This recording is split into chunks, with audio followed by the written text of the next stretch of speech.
परम पावन परम पूज्य आचार्य प्रवर के श्री चरणों में सभक्ति वंदना। श्रद्धेय साध्वी प्रमुखाश्री जी, आदरास्पद साधु साधु, उपस्थित भाइयों एवं बहनों। एक आदमी गाय को रस्सी से बांधकर ले जा रहा था। आगे आगे गाय चल रही थी और पीछे पीछे वह व्यक्ति दौड़ रहा था। उसी रास्ते में दो दार्शनिक जा रहे थे। उन्होंने देखा कि एक व्यक्ति गाय को रस्सी से बांधकर ले जा रहा है। एक दार्शनिक ने दूसरे दार्शनिक से पूछा कि गाय और आदमी, इन दोनों में बंधा हुआ कौन है? दूसरे दार्शनिक ने कहा कि गाय बंधी हुई है, सामने दिख रहा है, गाय रस्सी से बंधी हुई है। जिसने प्रश्न किया उस दार्शनिक ने कहा कि ये तुम सामने देख रहे हो कि गाय तो मुक्त होना चाहती है और आदमी है वह उस रस्सी को, उस गाय को पकड़े रखा है, उसे छोड़ना नहीं चाहता है, इसलिए आदमी बंधा हुआ है, न कि गाय। इस रूपक को हम वास्तव में देखें तो यह सच्चाई है कि आदमी बंधा हुआ है। आदमी किससे बंधा हुआ है? आसक्ति रूपी गाय से बंधा हुआ है और उसी कारण इस संसार में परिभ्रमण कर रहा है। यही आसक्ति रूपी गाय है जो व्यक्ति को पांचवें पाप स्थान में प्रवृत्त करती है। पांचवा पाप स्थान है परिग्रह पाप। परिग्रह क्या है? प्रश्न हो सकता है। सामान्य रूप से कहे तो धन धान्य, सोना चांदी, रत्न, मकान, ये सब परिग्रह है। परंतु हम वास्तव में देखें तो ये केवल द्रव्य है, वो पदार्थ है, वो परिग्रह नहीं है। परिग्रह क्या है? पदार्थ के प्रति जुड़ने वाली इच्छा है, संग्रह है और मूर्छा का जो भाव है वह वास्तव में परिग्रह है। इसका मतलब इच्छा परिग्रह है, संग्रह परिग्रह है और मूर्छा परिग्रह है। तो परिग्रह की तीन डेफिनेशंस बन जाती हैं। सबसे पहला है इच्छा परिग्रह। कौन सी इच्छा परिग्रह है? अनावश्यकता से अधिक संग्रह करना, अनावश्यकता से अधिक पाने की जो इच्छा है वह वास्तव में परिग्रह कहलाती है। जो अपना नहीं है उसे पाने की जो इच्छा है वह परिग्रह कहलाती है। घर आंगन का बंटवारा हुआ, जो पाती में चीज आपकी नहीं है उसे हड़पने की चाह है, वह इच्छा परिग्रह कहलाती है। यानी कहावत है, मेरा सो मेरा तेरा भी मेरा। जहां ये बात आती है यानी व्यक्ति अधिक से अधिक इच्छाएं रखता है, ये भी मेरा है, वह परिग्रह कहलाती है। भगवान महावीर ने कहा, इच्छाऊ आकाश समा अनंतया। इच्छाएं वो आकाश के समान अनंत है, इच्छाओं का कोई अंत नहीं है। इसीलिए कहा भी गया है, सांसों की सीमा निश्चित है, इच्छाओं का अंत नहीं है। हमारे सांसों की तो, श्वास की तो सीमा है, एक दिन इस दुनिया से हमें जाना है, लेकिन इच्छाओं का कोई अंत नहीं है, आकाश के समान अनंत। गर जोर मेरो चाले हीरे, श्वास की तो सीमा है, एक दिन इस दुनिया से हमें जाना है, लेकिन इच्छाओं का कोई अंत नहीं है, आकाश के समान अनंत इच्छाएं भगवान ने कही हैं। एक राजा था, बड़ा ही उदार मना था। कोई भी व्यक्ति उसके पास आता, वह राजा उनकी मांग, उनकी याचना को पूरा करता था। अनेक व्यक्ति राजा के पास आते। एक बार एक सन्यासी राजा के पास आया और उसने अपना भिक्षा पात्र राजा के सामने किया और कहा, राजन मुझे इस भिक्षा पात्र में स्वर्ण मुद्राएं डाल दो। राजा ने अपने भंडारी को आदेश दिया कि भंडारी, इस सन्यासी के भिक्षा पात्र को तुम स्वर्ण मुद्राओं से भर दो। भंडारी ने देखा, छोटा सा पात्र है, इसमें अगर 40-50 स्वर्ण मुद्राएं डालूंगा ये भर जाएगा। भंडारी ने उसमें 50 मुद्राएं डाल दी, लेकिन वह भिक्षा पात्र खाली का खाली। फिर उसने 50 और डाली तो भी खाली का खाली। 500 डाली फिर भी खाली, 1000 स्वर्ण डाली फिर भी वह भिक्षा पात्र भर नहीं रहा था, खाली का खाली। भंडारी राजा के पास गया और राजा से कहा, राजन, ये कौन सा भिक्षा पात्र है सन्यासी के पास, न जाने इसमें जितना भी स्वर्ण मुद्राएं डाली जाए भिक्षा पात्र भर नहीं रहा है। राजा स्वयं सन्यासी के पास आया और सन्यासी से कहा कि महाराज, ये कैसा पात्र है, इसमें जितना भी डालो फिर भी भर नहीं रहा है। तब उस सन्यासी ने कहा रूपक की भाषा में कि यह मनुष्य की खोपड़ी है और मनुष्य की खोपड़ी कभी भरती नहीं है। क्यों नहीं भरती है? सन्यासी ने बड़ी मार्मिक बात कह दी कि ये मनुष्य की खोपड़ी है और इस मनुष्य की खोपड़ी में अनंत इच्छाएं निवास करती हैं। जहाँ अनंत इच्छाएं निवास करती हैं वह कभी भर नहीं सकती है। ये एक रूपक की भाषा है, लेकिन वास्तव में देखें तो जिस व्यक्ति की इच्छाओं पर अंकुश नहीं होता है, अनावश्यक इच्छा मतलब इतनी आवश्यकता से अधिक इच्छाएं होती हैं, वह व्यक्ति परिग्रह पाप से युक्त हो सकता है। इसलिए हमें अनंत इच्छाओं पर अंकुश लगाना है। यह अनंत इच्छाएं मनुष्य में संग्रह वृत्ति को उत्पन्न करती हैं। इसीलिए कहा गया संग्रह भी क्या है? परिग्रह पाप है। हमें जरूरत कितनी है और यदि जरूरत से अधिक वस्तुओं का संग्रह करते जाते हैं, पदार्थों का उपभोग करते जाते हैं, तो वह परिग्रह पाप के रूप में बन जाती हैं। तो मनुष्य में ये भावना होती है कि मैं अधिक से अधिक प्राप्त करूं और अधिक से अधिक संग्रह करता रहूं। और मारवाड़ी में तो लोगों की ये कहावत है कि मारवाड़ी व्यक्ति तो अधिक से अधिक संग्रह करना चाहता है। तो हमें ये ध्यान देना है कि संग्रह भी परिग्रह है। घर में आप लोग चिंतन करें कि ऐसा कोई घर में रूम है या ऐसी कोई अलमीरा है या ऐसा कोई ड्रॉवर है जिसमें आप अनावश्यक यानी आवश्यकता से अधिक चीजें न डाली हो। यानी आप भरना चाहते हैं अपने घर को, लेकिन यह संग्रह लालसा है, वह व्यक्ति को परिग्रह पाप से युक्त बनाती है।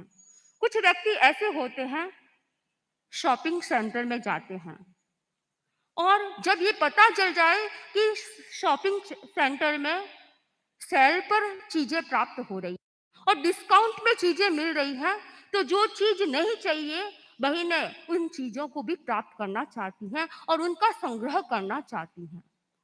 बंधुओं, ये जो शॉपिंग सेंटर में तो आपको डिस्काउंट में चीजें मिल सकती हैं, परंतु आप ये ध्यान रखिए, कर्म कभी भी आपको डिस्काउंट में आकर आत्मा के साथ बंधन नहीं करता है। कर्म है वो जैसा कर्म है उसे उसी रूप में भोगना पड़ता है। इसलिए हमें इस बात पर ध्यान देना है कि संग्रह परिग्रह है, हमें अनावश्यक संग्रह से बचना है। साधु और श्रावक, साधु के लिए कहा गया है सन्निहिंच न कुब्बेजा, यानी साधु सन्निधि नहीं करे, यानी संग्रह नहीं करे। वह मन से, वचन से, काया से, 3 करण और 3 योग से परिग्रह नहीं रखे। तो एक श्रावक के लिए भी कहा गया है कि वह अपने परिग्रह का सीमाकरण करे, अनावश्यक संग्रह न करे। कई बार ऐसे व्यक्ति भी मिलते हैं जो अधिक से अधिक धन प्राप्त करना चाहते हैं। उनके पास कोई कमी नहीं है, 7 पीढ़ियां खा सकती हैं, इतना उनके पास धन है, फिर भी उसका और संग्रह करना चाहते हैं और अधिक कमाना चाहते हैं। परम पूज्य आचार्य श्री तुलसी ने गीत में लिखा है, 7 पीढ़ारो सांसो घर गृहस्थ रे देखो,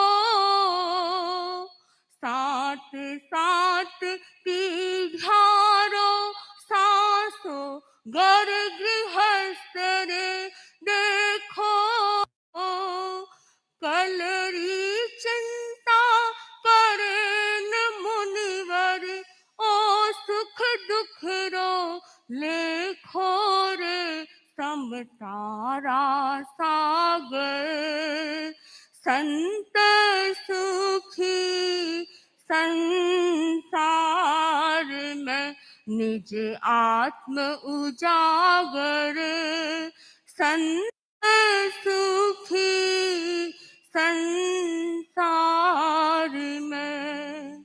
तो कुछ गृहस्थ ऐसे भी होते हैं जो 7-7 पीढ़ियों का आराम से गुजारा हो सकता है, इतना धन उनके पास है, फिर भी वे चाहते हैं मेरे उस आगे की पीढ़ी के लिए क्या रहेगा, 8वीं पीढ़ी के लिए क्या रहेगा, इसके लिए वो अधिक कमाना चाहता है, अधिक संग्रह करना चाहता है। लेकिन इस गीत में कहा है कि साधु तो संतोष होता है, वह कल की चिंता नहीं करता है। और मैं ये कह सकती हूँ कि तेरा पंथ धर्म संघ में तो कल की क्या, पल की भी चिंता नहीं है।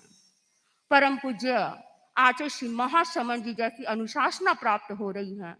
इतने करुणा निदान आचार्य प्रेर के सानिध्य में हम अपना जीवन जी रहे हैं, तो वहां पर हम ये कह सकते हैं कि हमें पल भर की भी चिंता नहीं है। अभी कुछ दिन पूर्व साथियों के कुछ दिक्कत आ गई, पानी भर गया, तो साथियों को आहार की जरूरत आचार्य पर चिंता करवाते हैं। हम साधु साधियों को ये चिंता नहीं रहती है कि हमें शाम को खाना मिलेगा या नहीं, परम पूज्य स्वयं चिंता करते हैं, पूरा ध्यान रखवाते हैं और साधियों को, संतों को भेजकर उनको आहार पहुंचाया। यहाँ तक ही नहीं, साधियों को जब लगा कि हम असुरक्षित हैं, परम पूज्य आचार्य पर ने ध्यान, साथियों को चिंता नहीं कि हम असुरक्षित हैं, परम पूज्य आचार्य पर ने संतों को भिजवाया और उन्हें सुरक्षित स्थान पर पहुंचा दिया। तो ये होती है तेरापन धन संघ में कि हमें कोई कल की क्या पल की भी चिंता नहीं होती है। तो हमें ये ध्यान देना है कि एक श्रावक के नाते आप लोगों को भी परिग्रह नहीं करना है, संग्रह अधिक नहीं करना है, आवश्यकता से अधिक वस्तु को इकट्ठा नहीं करना है। तीसरी बात कही है इच्छा परिग्रह है, यानी पदार्थ के प्रति जो आसक्ति का भाव है वह मूर्छा कहलाती है। परम पूज्य आचार्य पर ने कल ही प्रवचन में फरमाया था कि अनावश्यक संग्रह नहीं करना, और जो पदार्थ हमारे पास है आवश्यकता से जितना चाहिए उतना है, उसके प्रति हमारे भीतर में ममत्व का भाव, मूर्छा का भाव नहीं होना चाहिए। तो आशवाणी में भी कहा गया है मूर्छा परिग्रह बुद्धो, मूर्छा को परिग्रह कहा गया है। और किसके प्रति मूर्छा? मूर्छा का मतलब आसक्ति। आसक्ति व्यक्ति की पदार्थ के प्रति हो सकती है, आसक्ति व्यक्ति के प्रति हो सकती है, और आसक्ति अधिकार को पाने की, पद को प्राप्त करने की भी हो सकती है। हमें इन आसक्ति से बचने का प्रयास करना है, अनासक्ति की साधना करना है। और जो व्यक्ति अनासक्ति की साधना करता है वह 5वें परिग्रह पाप से बच सकता है। ज्ञान सार में बहुत सुंदर लिखा है मूर्छया रहितानाम त्रिजगदेवा परिग्रह, अर्थात मूर्छा रहित पुरुषों के लिए तीनों लोक का ऐश्वर्य प्राप्त हो जाए वह अपरिग्रह कहलाता है। जिसके भीतर में आसक्ति का भाव नहीं है, उसके पास बहुत अपार धन संपदा है, फिर भी उससे वह विरत रह सकता है, अनासक्त रह सकता है। तो हमें इस अनासक्ति की साधना करना है। ठाणम में परिग्रह के 3 प्रकार बताए गए हैं, कम्म परिग्रह, परिग्रह शरीर परिग्रह और बाहिर भंड मत परिग्रह। 3 प्रकार के परिग्रह। कर्म को भी परिग्रह कहा है, कर्म अनादिकाल से हमारी आत्मा के साथ लगे हुए हैं, वे भी परिग्रह हैं। शरीर के प्रति जो ममत्व का भाव है वह भी परिग्रह है। और हमारे पास जो भंड उपकरण, धन धान्य जितने भी पदार्थ हैं उनके प्रति भी यदि आसक्ति का भाव है तो वे भी परिग्रह कहलाते हैं। हमें इन परिग्रहों से बचने का प्रयास करना है। परिग्रहों के प्रति जो मूर्छा का भाव है उससे बचने का प्रयास करना है। श्रावक के लिए कहा गया कि वह कैसे इससे बचे, तो इसके लिए कहा गया कि इच्छा परिमाण व्रत को स्वीकार करे। आज 12 व्रत का भी, व्रत दीक्षा के बारे में बात चल रही है, श्रावक श्राविकाओं का व्रत दीक्षा सम्मेलन भी है। तो व्रतों में 12 व्रतों को भगवान महावीर ने बताया है, और 12 व्रतों में यदि हमें परिग्रह पाप से बचना है तो इच्छा का परिमाण करना होगा। इस इच्छा परिमाण व्रत को स्वीकार करने वाला अपने जीवन में पाप से, परिग्रह पाप से बच सकता है। श्रावक संबोध में कहा गया है कि इच्छा परिमाण के साथ साथ अपरिग्रह के लिए व्यक्ति को 3 सूत्रों पर ध्यान देना चाहिए कि हमें कैसे धन को अर्जन करना है। पहला है अर्जन में नैतिकता होनी चाहिए। हम जो भी धन कमा रहे हैं, आप लोग जो भी धन कमा रहे हैं, उसमें नैतिकता होनी चाहिए। अर्जन के साथ हमारा साधन है वो शुद्ध होना चाहिए। अनेक ऐसे व्यापार होते हैं जिन पर बैन लगा हुआ, यानी सरकार के द्वारा जो बैन व्यापार है उन बैन व्यापारों को नहीं करना चाहिए एक श्रावक को। यानी जैसे ये अफीम का व्यापार है, ड्रग्स का व्यापार है, इसमें सरकार के द्वारा बैन लगा हुआ है। तो हमें इस बात पर ध्यान देना है कि ऐसा व्यापार एक श्रावक को नहीं करना चाहिए। तो हमारा साधन भी शुद्ध होना चाहिए, अर्जन में नैतिकता होनी चाहिए। टैक्स चुकाना है तो टैक्स में भी हमें चोरी नहीं करनी चाहिए, उस चोरी से भी बचना चाहिए, तो हमारे अर्जन में नैतिकता रह सकती है। अत्यधिक हिंसा का वाले कार्य नहीं करने चाहिए, व्यापार नहीं करने चाहिए। एक श्रावक के लिए कहा गया 15 कर्मादान वाला व्यापार नहीं करना चाहिए। तो एक श्रावक अत्यधिक हिंसा वाला व्यापार से भी बचता है, वह अनैतिक आचरण से बच सकता है। तो अर्जन में नैतिकता जिसके भीतर है, वह व्यक्ति परिग्रह पाप से बच सकता है। दूसरी बात है, अर्जन की सीमा होनी चाहिए। अमुक एज के बाद या अमुक स्थिति के बाद मैं इतनी स्थिति तक पहुंच जाऊंगा, उसके बाद व्यापार नहीं करूंगा, व्यापार से निवृत्त हो जाऊंगा। तो ये भी एक बहुत सुंदर तरीका है हमें अपने परिग्रह पाप से बचने का। अर्जन में सीमा किस प्रकार की जा सकती है? जैसे कोई व्यक्ति ये संकल्प कर ले कि मैं इस उम्र आने के बाद व्यापार नहीं करूंगा, समाज और धर्म संघ की सेवा में अपना समय दूंगा, और इतना व्यापार हो जाएगा, इतने करोड़ इतने लाख रुपए कमाने के बाद मैं व्यापार नहीं करूंगा। तो इस प्रकार सीमा की जा सकती है अर्जन की। हम इतिहास को देखें, तेरह पंथ धर्म संघ के इतिहास को देखें, तो इतना समृद्ध इतिहास है श्रावक श्राविकाओं का। ऐसे अनेक श्रावक श्राविकाएं हुए हैं जो अपने अर्जन की सीमा कर लिए थे। जब्बरमल जी भंडारी का उदाहरण आता है, उनका इतिहास में नाम आता है। वे जब्बरमल जी भंडारी एक वकील थे और अनेक वकीलों में प्रभावशाली वकील थे। वे जोधपुर निवासी बहादुरमल जी भंडारी के पौत्र थे। लेकिन उन्होंने क्या किया? वकालत 50 वर्ष की उम्र में ही वकालत से निवृत्त हो गए और वे अपने धर्म संघ की सेवा में अपना समय लगाने लगे, समाज की सेवा में अपना समय देने लगे।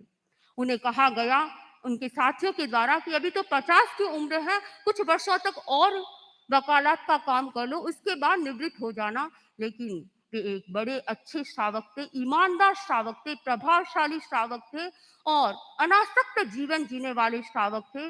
उन्होंने ये संकल्प किया और उस संकल्प को पूरा निभाया। उन्होंने 50 वर्ष की उम्र में वकालत के कार्य को छोड़कर और धर्म संघ में अपनी शक्ति का, अपने समय का नियोजन किया, समाज सेवा में अपना नियोजन किया। तो ऐसे श्रावक, और उन्होंने 90 वर्ष की उम्र में क्या किया? संथारा संलेखना पूर्वक मरण को प्राप्त किया। तो ऐसे श्रावक भी होते हैं जो अपने अर्जन की सीमा कर लेते हैं। केसरीमल जी सुराणा का भी एग्जाम्पल आता है कि केसरीमल जी सुराणा ने भी अपने जीवन में सीमा कर ली, इतना व्यापार, इतना कमाने के बाद मैं व्यापार से निवृत्त हो जाऊंगा, और वैसा ही किया उन्होंने।